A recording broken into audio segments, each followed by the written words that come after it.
Now we have the pleasure of sharing with you the presentation of Dr. Exequiel Ezcurra. He was trained as an agronomist, so as he says, nobody's perfect, right? So not everybody can be a cool biologist, but the good thing is that he did study with Eddie Rappaport, so he got somehow enthusiastic by the ideas of biogeography and the latitudinal gradients. I guess due to the complexities of complex systems, it was very unfortunate for him that he had to flee Argentina, but it was very fortunate for us that he landed in Mexico and he was able to then pursue his training as a Master of Sciences in North Wales, in Bangor, and a PhD there also in ecology and community ecology. So he was then appointed at the Instituto de Ecología AC, which is different from the Instituto de Ecología UNAM. So they're both institutes of ecology, and they have the same names, but they wanted to compete for Dr. Ezcurra. So Instituto de Ecología UNAM grabbed Dr. Ezcurra from Instituto de Ecología AC, and that is when I met her more clearly, and he was then a professor of, I would say maybe biogeography and community ecology, and I remember very clearly how he presented us with these very innovative ideas about the patterns of species distribution of cacti and how the Valley of Tehuacan was an amazing outlier with this huge diversity in this very interesting place. There, he was, as many of the professors, a teacher, and he was very enthusiastic teacher, among other things, of statistics. Oh, but that came later, so I'll come back to it in a second. Okay, sorry, I got mixed up, but that's okay. So in the end, he was this teacher of statistics, but sorry, my timeline is wrong. So I wanted to say that he was doing all this research, and he did ecology and biogeography of inland deserts and wetlands and mathematical modeling and so on. But he was one of the first ecologists that stepped out of the ivory tower and was called by the nascent Instituto Nacional de Ecología también, a third one, right? A third Instituto de Ecología, but this was the governmental one. So he was called to serve in this governmental institute, but his heart was still somehow close to students, fortunately for us. And many of us had the privilege to learn statistics from his classes. And he came only on Saturdays because he was very busy at the government. And he would teach from, I don't know, like 9 a.m. to 1 p.m. And the room was full with at least 100 students. And the classes were amazingly hilarious, but also insightful. And the concepts are totally still clear in my mind. And he was so generous with his time that after finishing his class, there was a long line of 40 to 45 students waiting for Dr. Ezcurra to provide all this feedback on how to do the statistical analysis of his data. Anyway, from there, he tried to go back to academia, and he came to us in Morelia, to the Centro de Investigaciones, Ecosistemas y Sustentabilidad, the Center for Ecosystems Research in Morelia. But of course, he was had so much to share outside academia. So then he moved as director of the San Diego Natural History Museum, and he's currently the director of UC Mexes. And I think it's a great honor for us to have him here with us and to share his totally out-of-the-box and insightful way of sharing ideas with us. Thank you very much.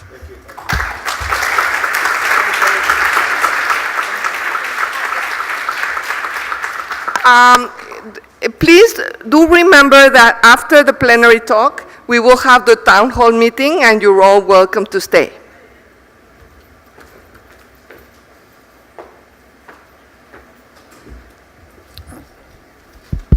Aquí está, sí.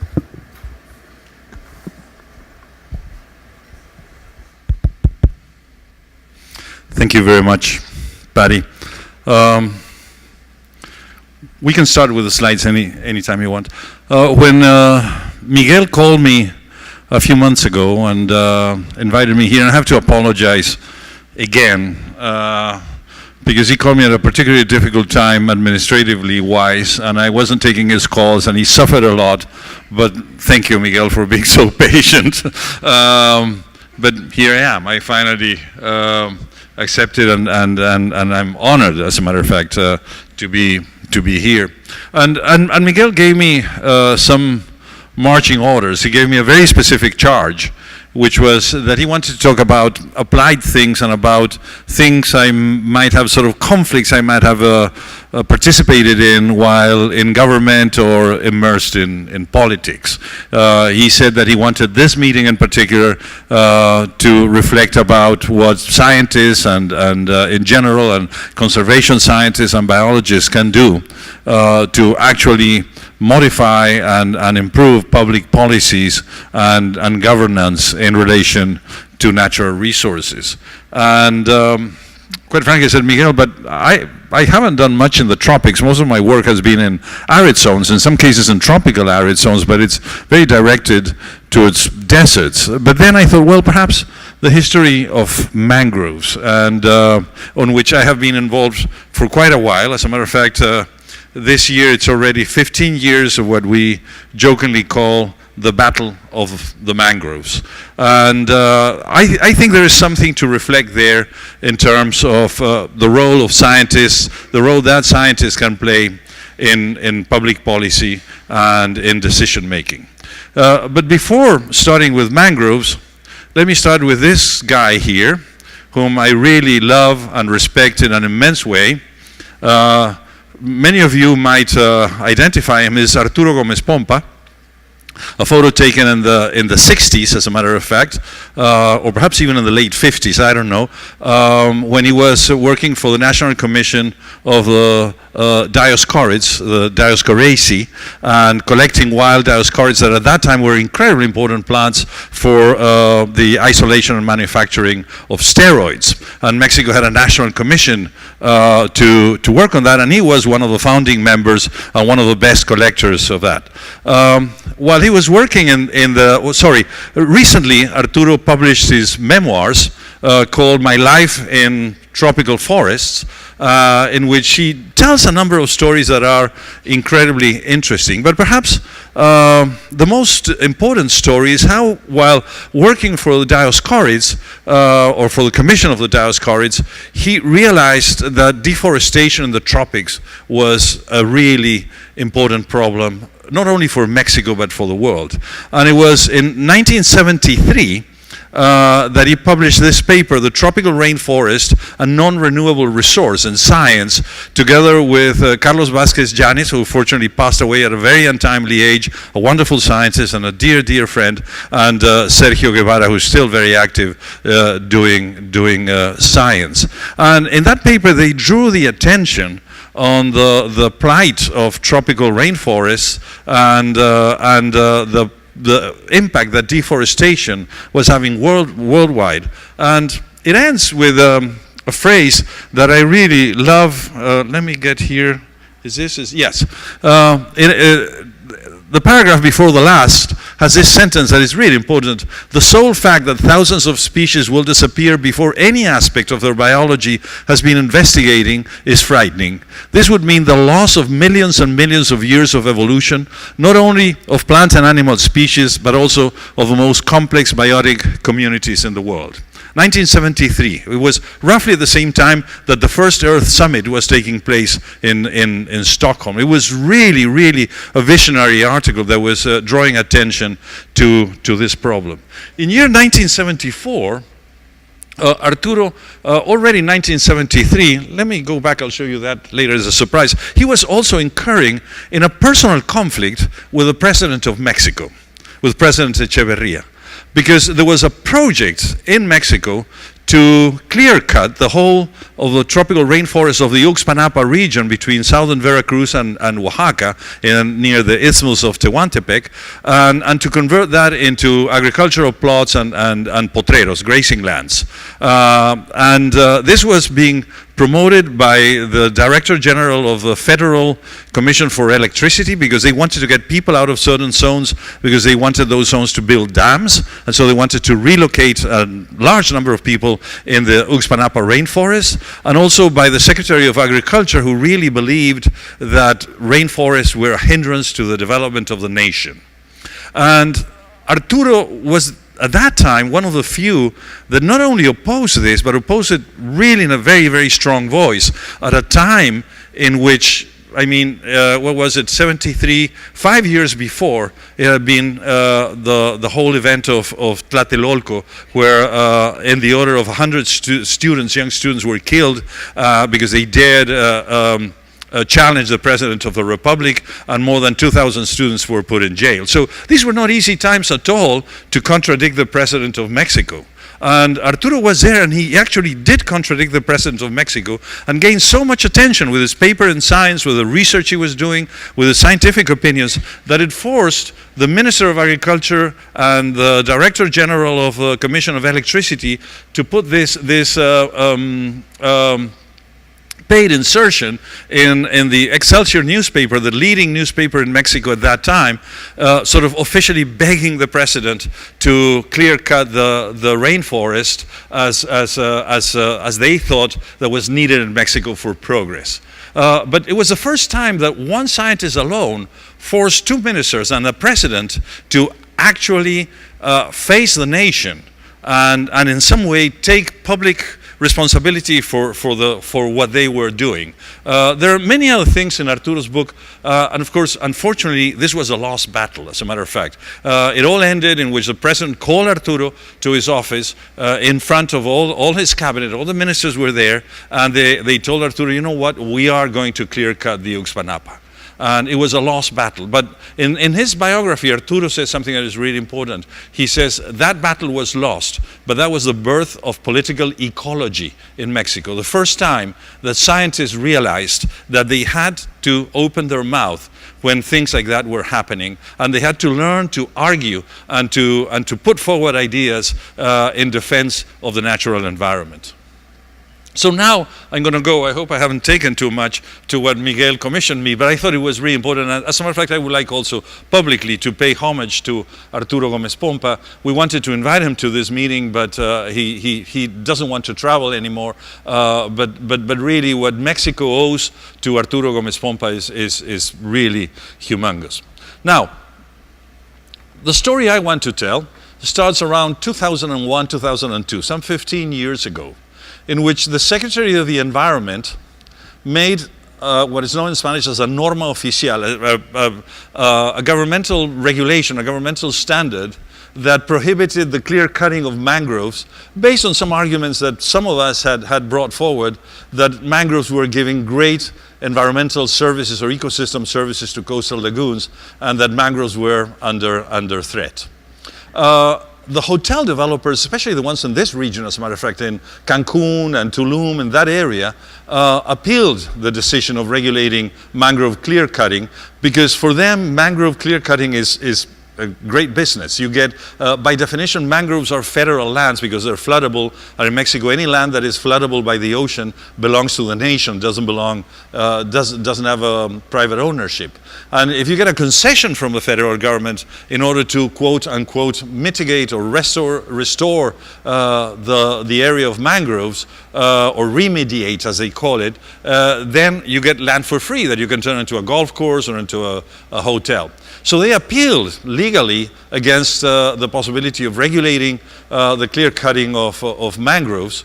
And this happened in year 2003. They won the legal appeal, and mangroves were left without any legal protection. So the story goes to a few years later, during one December in 2005, in which every Congress, every legislator in the Mexican Congress was celebrating. This was the 20th of December 2005. They were celebrating the advent of Christmas, and everybody was drinking, and everybody was having fun, and they had to vote the Mexican wildlife law that nobody saw as something really critical.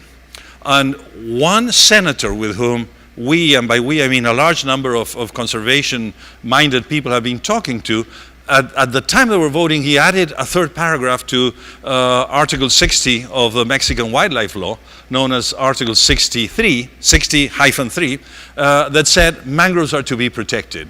And everybody was drinking, and everybody was celebrating, and they all voted. And they said, yeah, let's protect mangroves. And they voted, and the protection of mangroves became a law.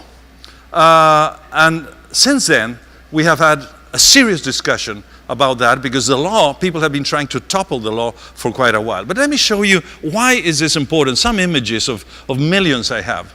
This is Hotel NH in Cancun, 2 hours from here.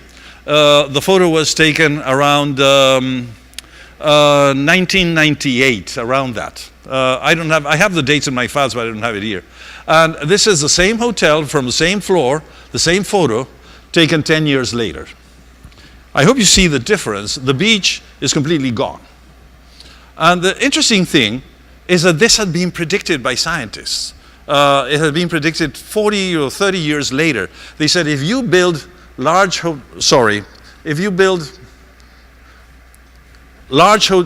buildings in what is essentially a sandbar, and if you cut the mangroves and the vegetation that fixes the sandbar, the trade winds, the easterlies that come here sometimes with high intensity, will blow away the sand and might even imperil the whole sandbar. And that is exactly what happened at that time. So much so that the federal government, in order to maintain the business in Cancun, they decided to bring a huge dredging machine that was getting sand from the sea bottom near, and putting sand to refill the beach. Look at the size, look at the size of the hotels there. Imagine when a hurricane comes in, all the eddies of wind that happen here and all the funny things that happen with the sand and why it's totally gone. When they realized that they had killed all the reef in front of Cancun, which was the main attraction, you dive in Cancun and everything is dead, then decided to get the sand from somewhere else, and the governmental contractors went to Isla Mujeres. They brought a dredge boat from Japan, a gigantic dredge boat that started dredging in Isla Mujeres. And the fishermen, you see them here, were protesting against the boat and wanted the boat to go away because it was killing their own coral reef now after killing all the coral reef in Cancun. All that is basically the result of poor planning and what we call wild urbanism or savage urbanism in what was basically a mangrove sandbar. This is another story of why 15 years ago we were all really concerned about the future of mangroves. The city of Cancun, you see it here, had a large corridor of mangroves, a beautiful dwarf mangrove that you also see in the Everglades. It's Rhizophora, dwarf, very often with orchids on top of it, with Schomburgkia tibicinis, the beautiful orchid, and the ferns, the golden fern that grows with it, a beautiful ecosystem. And the Mexican National System for Tourism, Fonatur, gave away 600 hectares of these mangroves to different developers from Spain and Canada with the condition that they destroy the mangroves and that they turn it into hotels and golf courses. And it was given for free because basically they said, we cannot charge any money for what is essentially a useless piece of land. So I couldn't get in Google Earth a photo of the mangrove of the area before it was converted into mangrove. At this time it was already being developed. Look at the plume of sediments and dirt that is coming out from the development. But I did get how it looked some years ago and how it looks.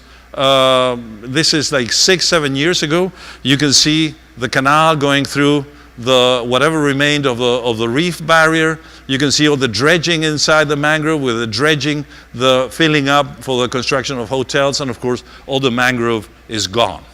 And of course there is a concern among scientists with our tropical coastal ecosystems. We were all saying, well, what if this keeps on going and going like that? What will happen to all the coastal lagoons? As a matter of fact, there's a concern right now. What will happen next time that a hurricane comes with full force, like Gilberto came 20 years ago into Cancun, and instead of having 3-4 miles of mangrove separating the city from the sea, now you have a continuous layer of urbanization and canals getting all the way to the edge of the city. It is a matter of concern. It's a matter of serious concern. And we can go on and on like that. Loreto Bay in Baja California had the same thing. Huge destruction of mangroves. All this was mangrove. You can see the golf course now. Even you can see how the urbanization moved in only 3-4 years, how the golf course invaded what was this mangrove. Is one of my favorites in terms of description. There's a beautiful description of this mangrove and this estuary in John Steinbeck's Log of the Sea of Cortez, where it describes it as the most beautiful bay in the world. I can assure you that it's not anymore the most beautiful bay in the world. And the same has happened in Loreto, Baja California, in El Mogote, Baja California, in front of La Paz. All the mangroves, this area was constructed. You can see here, as the construction made progress and the golf course made progress, again, the cutting of the mangroves and the disappearance of the mangroves. This is one area that used to be mangrove, where now is, of course, the pier and all the facilities for the development.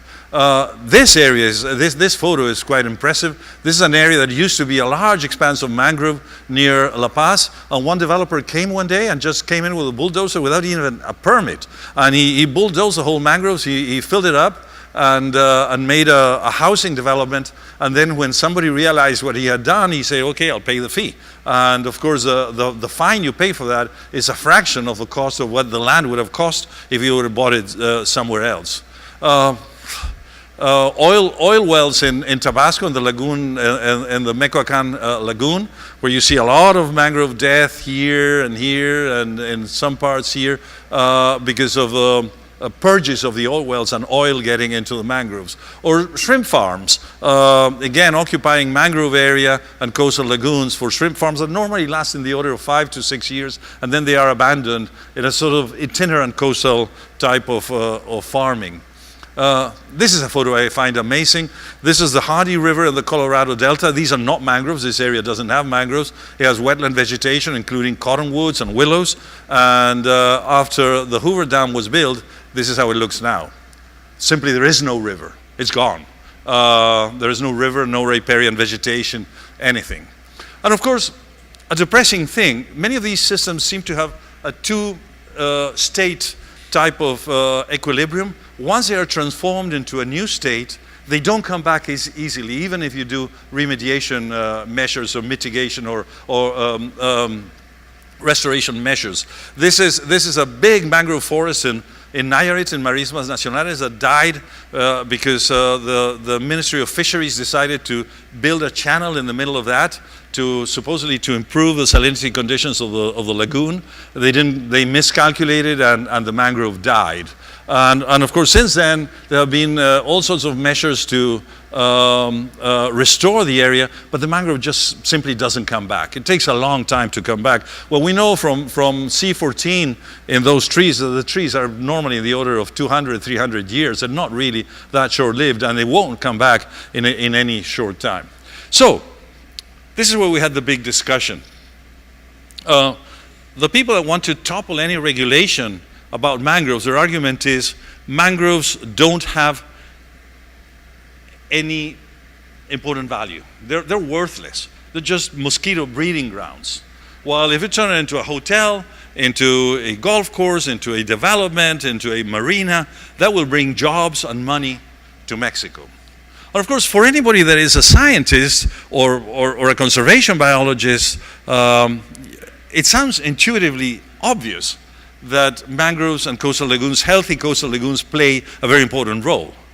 But I challenge you, without any hard data in your hand, go and try to convince the Secretary of the Environment or the Secretary of Tourism, or, as I have had to go through, the President of the Republic. It's not that easy. They want numbers. They want things in terms of pesos, of dollars and cents. They want another type of evaluation that we don't normally do, and that I personally find abhorrent, as a matter of fact. I hate putting the value of ecosystems in dollars. There's something almost spiritual, if I can say it, almost sacred to me, and I hate putting the value of natural systems and the value of biodiversity in terms of dollars and cents. But I collaborate with younger people who are much more down to earth and practical, and they said, okay, let us try and do something about it.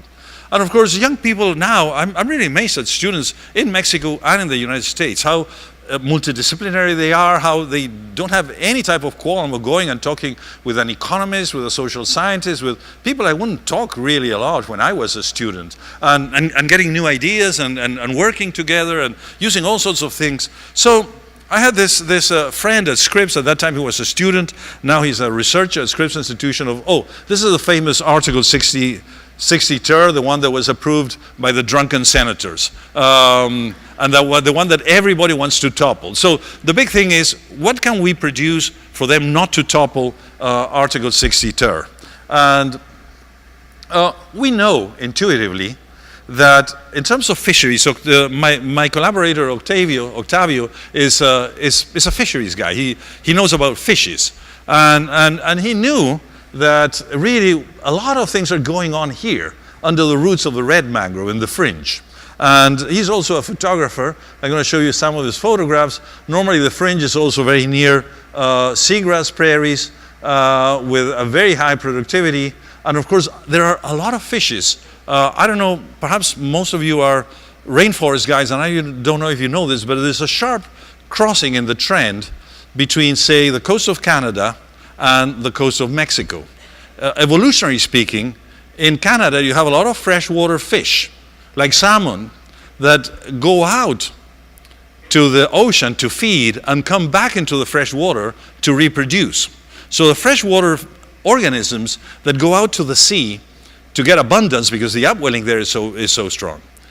In the tropics, the other way, things operate the other way. Coastal lagoons are way more productive than the open sea. So there's a pile of fish that actually spawn and reproduce, and the adults live in the open sea. They're commercial fisheries, but at some time in their lifetime, they go into the coastal lagoons where they find refuge, where they find a lot of food, and where they can develop from juveniles into adults. And I'll show you the list of those in a second. But this is what happens under the roots of the red mangrove all over the tropics. You have all sorts of fish like groupers, like snook, like mullet, you name them, that spend a significant part of their life cycle in mangroves and then go out to the ocean. They're also ocean fisheries where they eventually form large aggregations in the ocean, and where they are caught by the fishermen and form part of the fishing market, of the fishing process.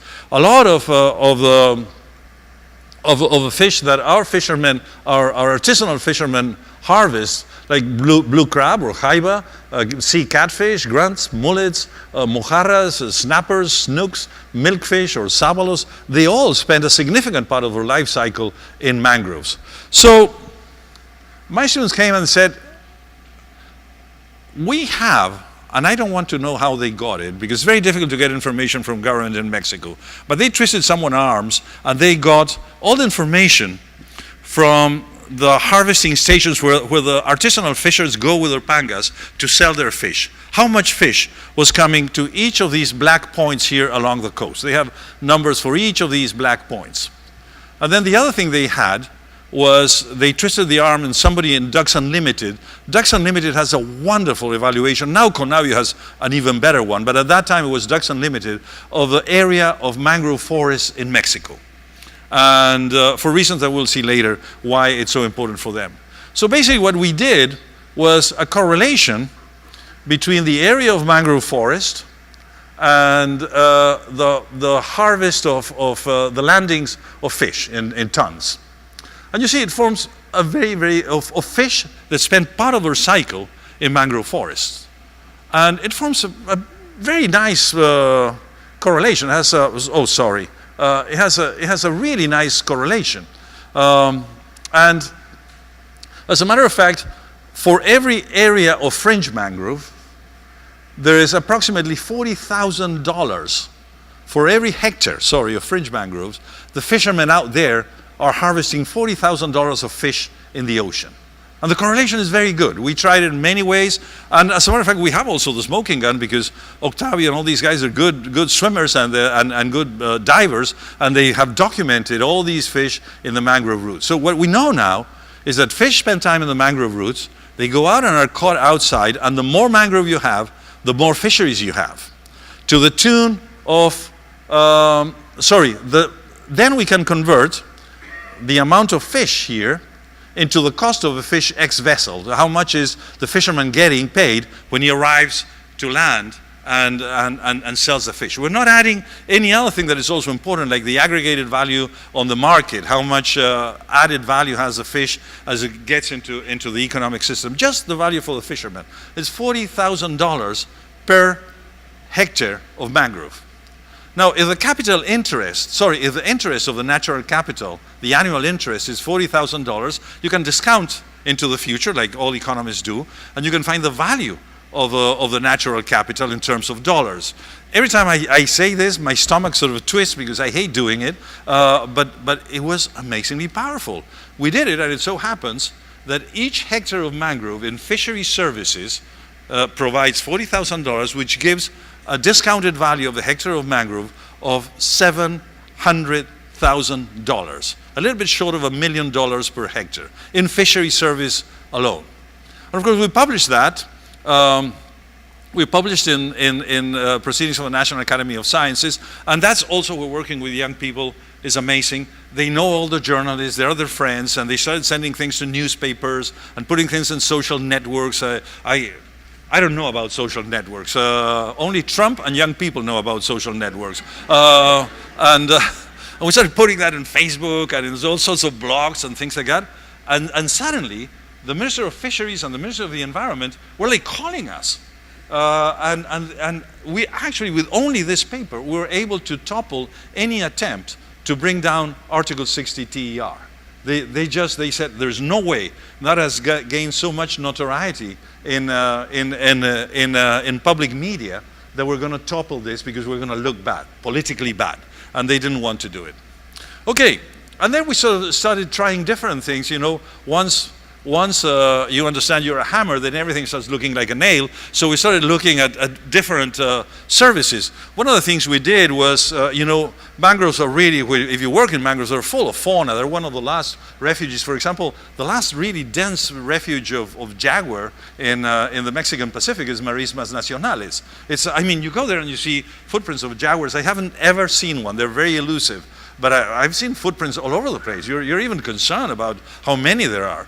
And of course, it has all sorts of marine organisms, all sorts of things. And we started thinking and said, well, why did Ducks Unlimited, why were they so interested in mangroves? And of course, this is the reason. Ducks, waterfowl, they come to Mexico every winter. And Ducks Unlimited, whose objective is the preservation of waterfowl, they know that the Mexican lagoons and the Mexican mangroves are really important. They don't have a proof, they don't have a smoking gun, but they know they are important. So we did something similar. We got the area of all the lagoons along the Pacific.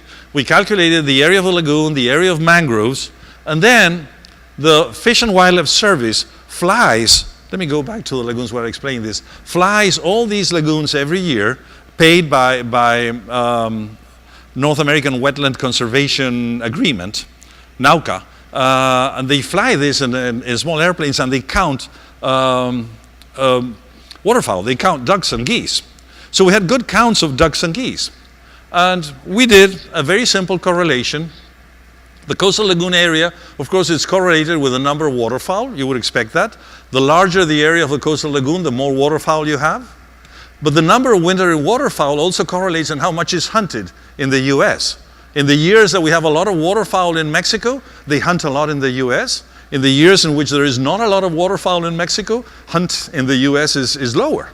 And of course, the waterfowl harvest, the number of birds that are hunted, have a correlation with the number of permits, of stamp sales by the Fish and Wildlife Service, because you need a permit in order to hunt. And of course, the number of stamp sales have a correlation in revenue for the US government. And again, we're not taking into account the sale of guns and all the other things. But basically, what we found, and we put that into a path analysis or structural equation modeling system in order to avoid the trap of assuming that correlation is necessarily causation. This is a long explanation of how to do it, but anyway, it's a technique that was developed almost a century ago by Sewell Rudd, but it's quite difficult to do, but to interpret, but it's quite powerful. And of course, what we have here is basically what I was verbalizing a little while ago. The larger the lagoon, the more waterfowl. The healthier the mangrove fringe, the more waterfowl. The more waterfowl, the more is hunted. The more is hunted, the more stamps are sold, and the more stamps are sold, the higher the revenue for the US government.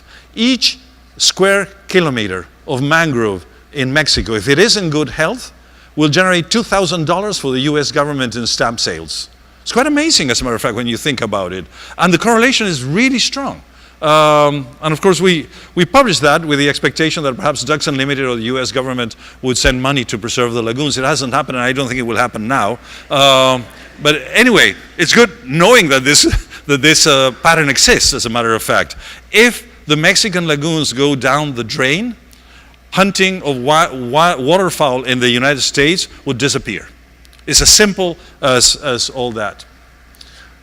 So these ecosystems are not just nice and beautiful, but they are also, as a matter of fact, providing ecosystem services at long distance, like 4,000 miles away in the water bodies, in the fresh water bodies of the central United States near the Canadian border and in Canada. Okay. We have done many other things. I only have 14 minutes. I think I'm running out of time. But for example, we have shown that mangroves play a really important role in sea level rise, or at least in regulating the impact of sea level rise by comparing old aerial photographs with modern satellite images. We have been able to figure out a number of important things. I'll go very quickly. This is an analysis we did. It was quite interesting.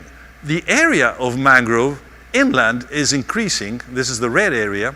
The area of mangrove in Mexico, the green is what was mangrove in 1960 and is still mangrove now.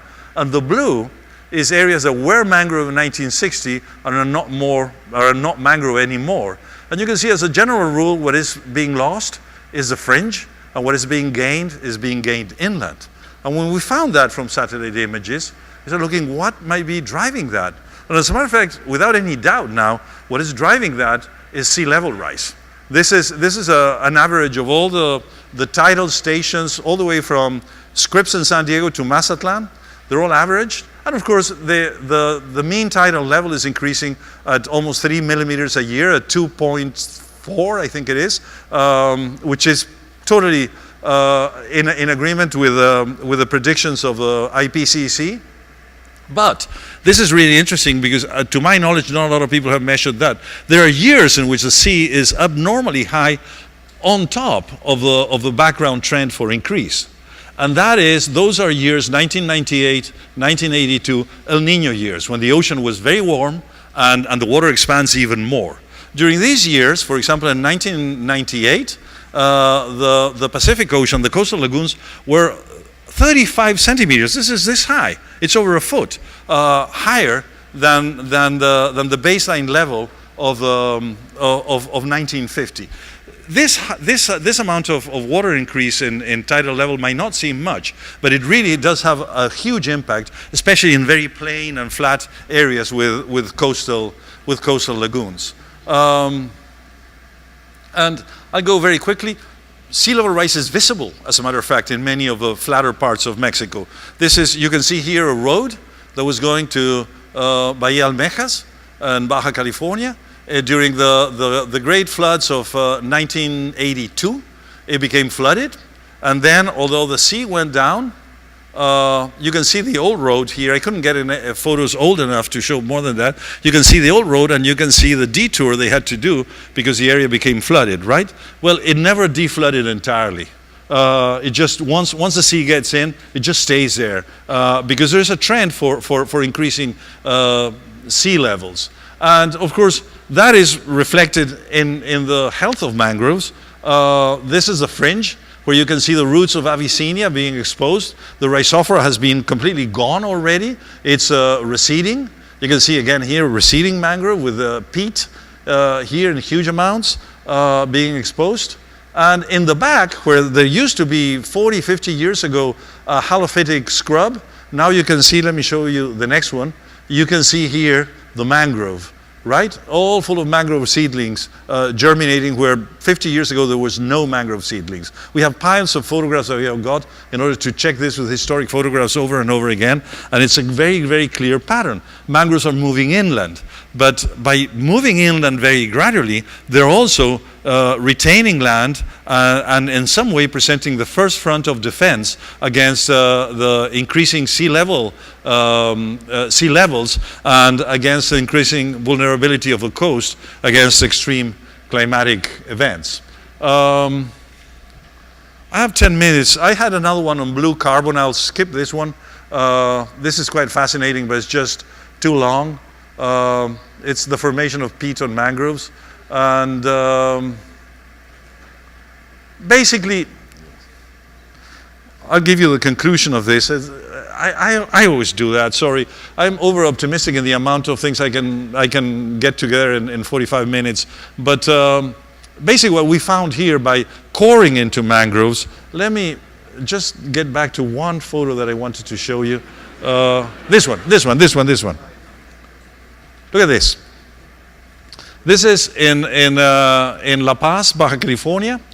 What you see here is peat, is undecomposed roots. And there are 2 meters of undecomposed roots under those mangroves. They have been growing, you know, the sea level has been rising until the Industrial Revolution, around 1 millimeter a year, at least for the last 3,000 years.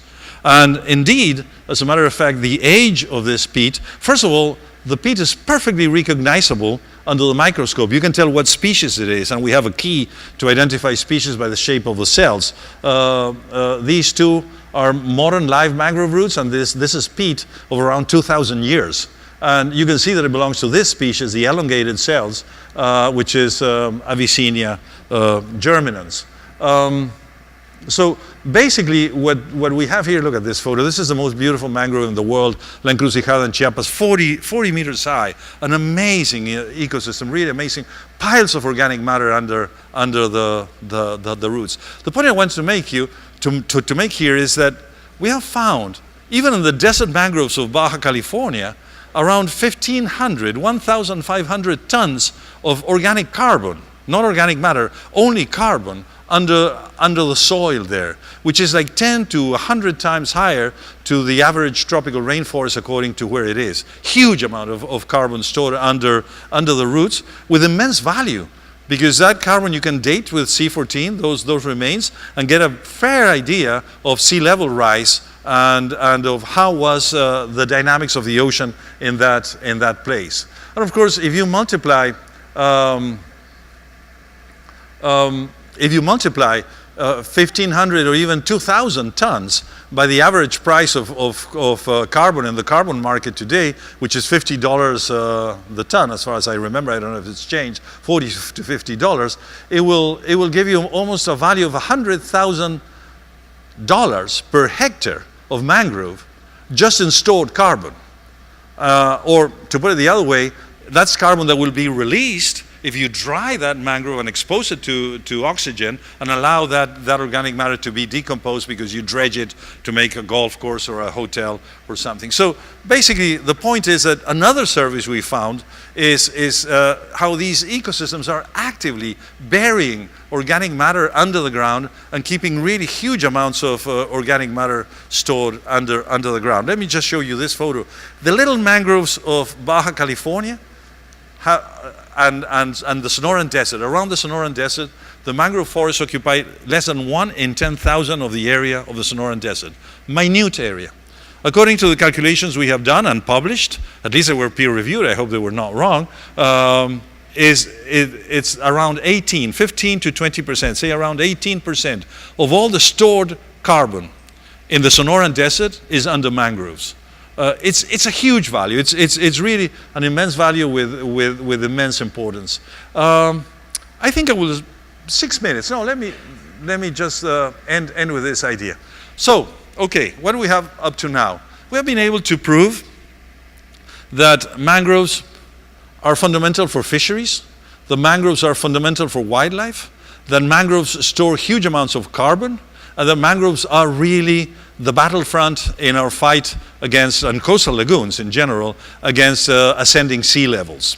Another thing that is interesting, because mangroves have been able to grow on their own roots when they are in an abrupt coast, we believe that even a sea level rise of 3 millimeters a year will be perfectly well tolerated by, at least by the black mangrove. They can produce enough peat under the roots to elevate themselves. They have done it in the past. There are records now of peat in Abyssinia for the last 15,000 years, a time in which sea level was ascending centimeters and not millimeters a year, and they did it quite all right. So that is good news.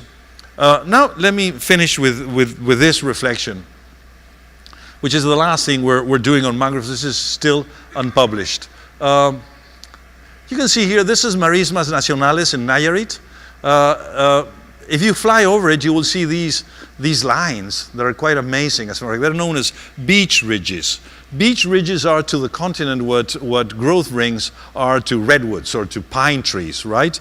They just reflect events of coastal accretion, not necessarily yearly events, but events of coastal accretion. Every time there is a hurricane or a very strong rainfall in the continent, all the water that comes out full of sediments ends up in the ocean, and it creates one of these ridges, one more.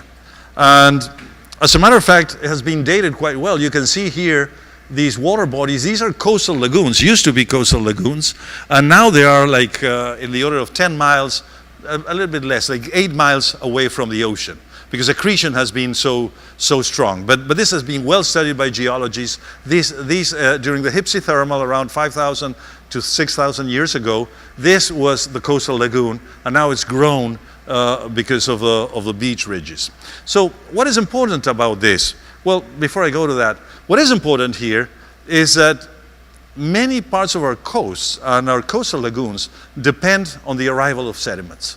They really live from the periodic arrival of sediments that builds up sandbars, that builds up ridges, and that in general keeps the beaches alive. So the question is, what happens when we dam our rivers? What happens when we trap the sediments up water in a dam, in a hydroelectric or an agricultural dam? And we were interested in that because in Mexico, as in all the tropics, we're full of dam projects. And we're saying, okay, what will happen with the mangroves if we start damming all these rivers? And we found this in Sinaloa and Nayarit. There are 4 rivers, Fuerte, Acaponeta, San Pedro, and Santiago. 2 of them are dammed, and 2 of them are free.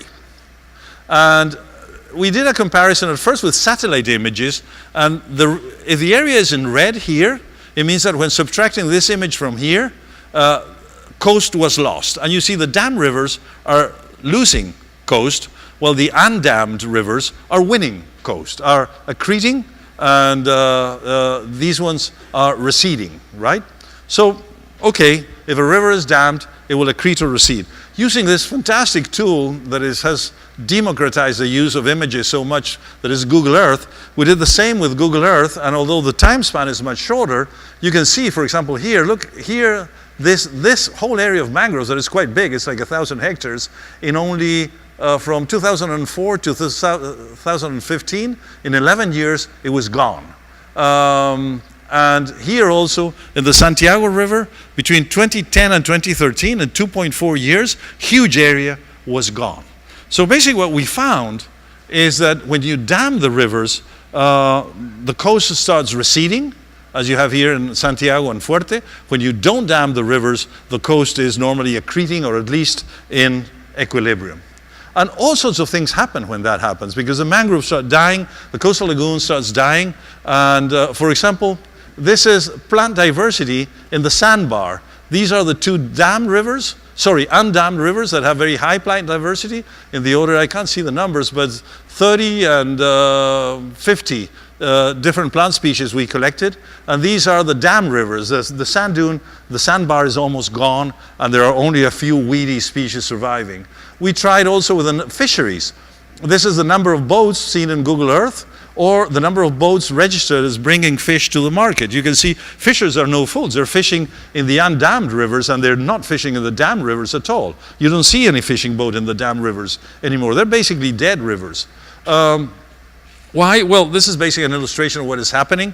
When sediment ceases to arrive to the coast starts eroding. In a healthy coast, you find the typical textbook thing: dunes, fixed dunes, tropical deciduous forests, and mangroves. In a dam river, the coast is receding, and what you have very often is the mangroves exposed to the coastal erosion. So it goes from a very healthy sand dune to this. This is in the mouth of the Santiago River. You can see years of tropical forests that used to get 2-3 miles into the ocean now are dead and just accumulating in the ocean because of the dams up water near even Mexico City, or at least near Guadalajara. All those dams are creating. This is in the Fuerte River, and that cryptic character is my daughter, and you can see also the recession of the mangrove forest. Here you don't see it now, but we could see trees, stumps, coming out 100, 200 meters in the middle of the ocean because of a coastal recession.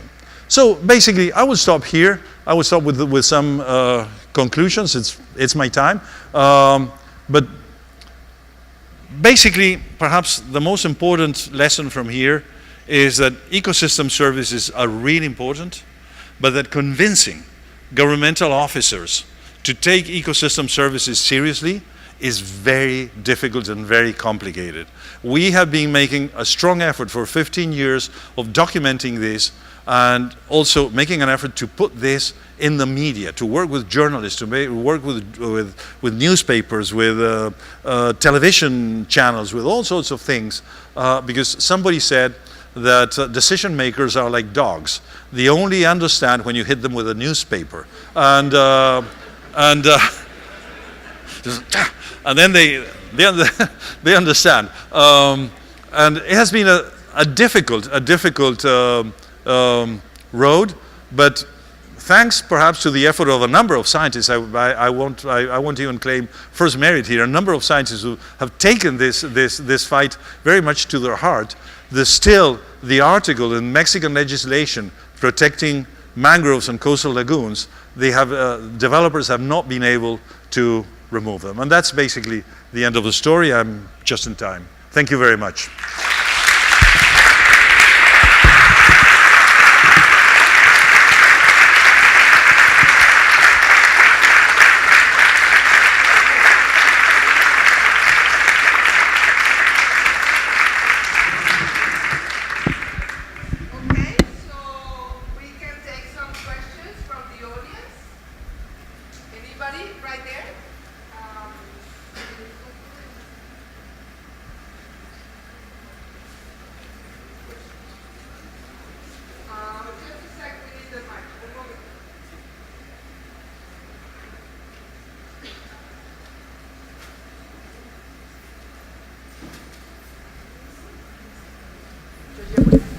Okay.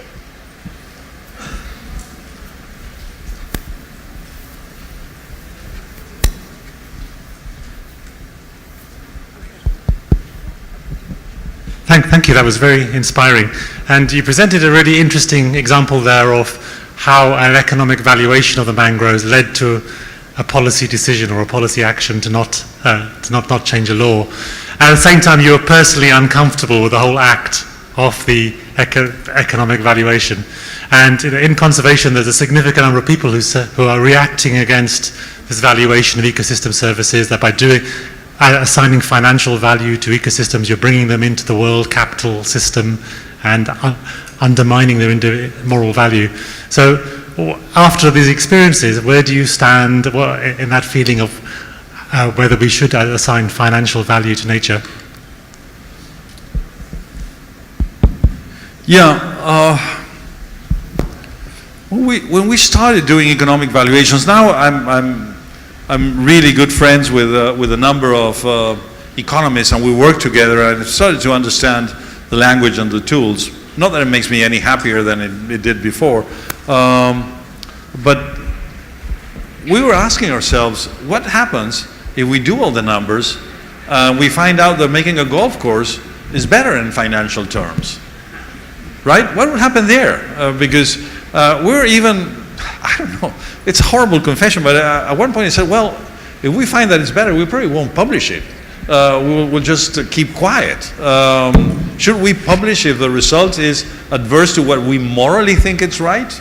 It's a very difficult question. Fortunately, we never had to go through that question, because it so happened that, very much to our surprise, the value of the natural capital of mangroves is huge. And the more we study them, the more elements we find that show that it's huge. I haven't even gone into Costanza's work. Robert Costanza did a work with some people from INECOL, wonderful work, in which they measure the impact of hurricanes in areas with mangroves and without mangroves, and how the gross domestic product, the regional GDP, is affected by mangroves. And they found, again, a huge number. The impact of unforested coasts when a hurricane comes in is huge. So now we're pretty confident that really what is happening when a hotel developer says, if I get a permit, this will start producing money, it actually will start producing money for him. But for the nation, it will produce less money. So it's a way of appropriation of the natural capital that will give revenue to one person, but there will be a net loss for the nation. But having said that, there's the deeper question. What if we find out that actually, once we decide that the economic language is going to be the language we're going to use, the lingua franca, the general papiamento we're going to use to understand each other, to understand different areas of science, what if what we find out with this common language is that perhaps clear-cutting this forest and doing something else is better? What should we do? And quite frankly, I don't know what we should do. That's why I find it dangerous and somewhat horrible, really. But up to now, we have been lucky with that. Yes. Thank you, Dr. Ezcurra. Very interesting. I was very pleased to hear your presentation. I have one comment and one question.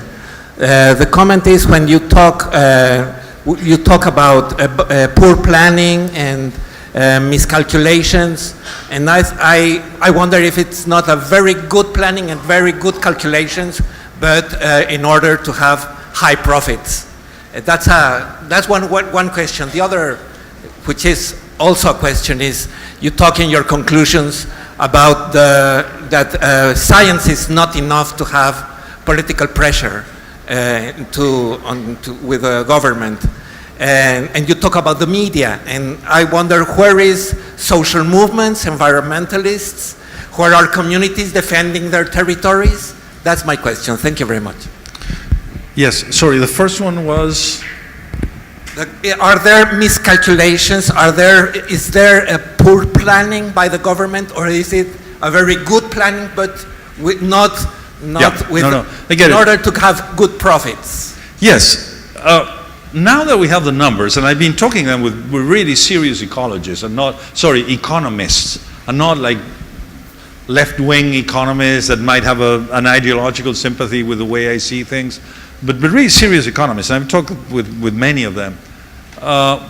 Really what seems to be happening is the revenue that mangroves produce on fisheries is huge, but it goes to artisanal fisheries that have only a small boat and have no power of opinion in Mexican Congress or in local government or anything, and the revenues are distributed in a diffuse form. And probably the same will happen, for example, in forests, in the management of forests in Mexico. Very often, forests are managed by local communities, and probably in an aggregate fashion, they're making more money it has a higher value from them than if a big forestry company would come in and log off all the precious wood. It's the same thing, right? But the big developers have a huge force on government, and governors, as a matter of fact, authorities love it. They say, oh, we're going to give 10,000 jobs, and we're going to put a big hotel.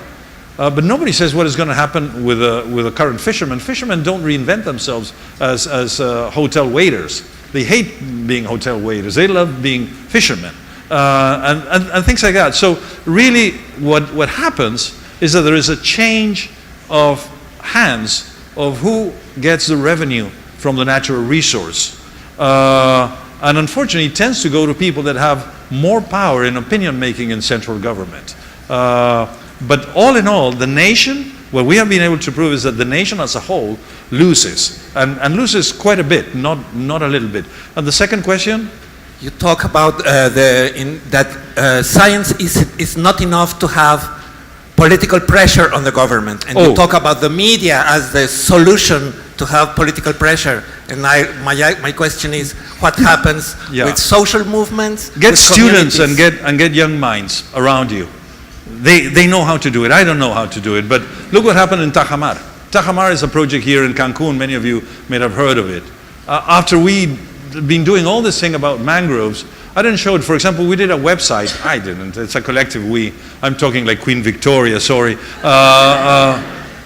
My students created a page that's called, if you want to see it, it's beautiful, called The Natural Numbers. And it's all these numbers of how much does this cost. And as a matter of fact, the mangrove video in that page got the Jackson Hole /NSF Science Film Award in the category of micro movie. So they gave the award to, oh my God, the British documentaries. Yeah, Attenborough got the award in the full movie, and we got the award in the micro movie, which was it was really funny. But this is because I work with young people that know how to do that. I don't know how to make videos. I know how to do serious statistics, and they don't. That's the only thing I feel better. But I know how to script in R, and they don't. But other than that, they can do amazing things and also connect with society. So what happened here in Mexico, for those that you don't know, 2 years ago, after all the battle for mangroves, and it was decided that the legislation would stay, Fonatur, the National Office for Tourism, produced an old 12-year-old environmental impact statement authorization and started cutting mangrove in Cancun to build a mall, a commercial center. And the society just erupted completely. And quite frankly, we had nothing, scientists had nothing to do, but the society, the social movement has been primed by this battle now.